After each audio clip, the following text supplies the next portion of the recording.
ിലേക്ക് അടിച്ചത് ഗോൾ കയറ്റുമ്പോൾ എന്റെ പൊന്നുമക്കളെ ഞാൻ ശരിക്കും റൊണാൾഡോ എന്നല്ല വിളിച്ച, പെനാൾഡോ എന്നാ വിളിച്ച. കാരണം അഭിമാനത്തോടു കൂടി വേറെ ആർക്ക് പറ്റൂടാ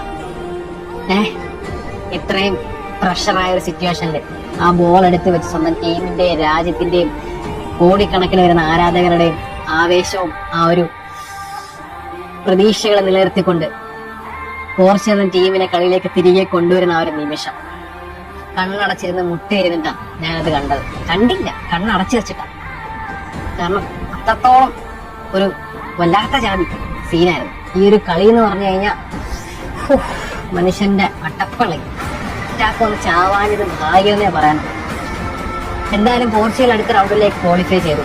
നോക്കൌട്ടിൽ റൊണാൾഡോയ്ക്ക് ഗോളുകളില്ല എന്ന് പറഞ്ഞ ആൾക്കാരുടെ അണ്ണാക്കിലേക്ക് പെനാൾഡോ ഒരു പെനാൽറ്റി അടിച്ച് കയറ്റി. മാൻ ഓഫ് ദി മാച്ച് അവർ റൊണാൾഡോ തൂക്കിയിട്ടുണ്ട്. ഗോൾസോളോ റാമോസ് കുഡോസ് ഒരു ഹെഡറിലൂടെ ആ ഗോൾ അടിച്ച് ജയിച്ചു. ഫുള്ള് ഡ്രാമയായിരുന്നു ആദ്യം ഒരു അവസാനം വരുന്നത്. ലാസ്റ്റ് സെക്കൻഡിൽ ഫുൾ ഡ്രാമ. VAR ആ ഒരു ക്രൊയേഷ്യയുടെ ഗോള് ഡിസലോ ചെയ്യുകയൊക്കെ ചെയ്ത ഒരു മത്സരം വല്ലാത്ത ജാതി മത്സരമായിരുന്നു. എന്തായാലും ഞാൻ ഹാപ്പി. റൊണാൾഡോയും പോർച്ചുഗലും മാർച്ചിങ് ടുവേർഡ്സ് സ്പെയിൻ. 6-ാം തീയതി സ്പെയിനെതിരെ കാണാം.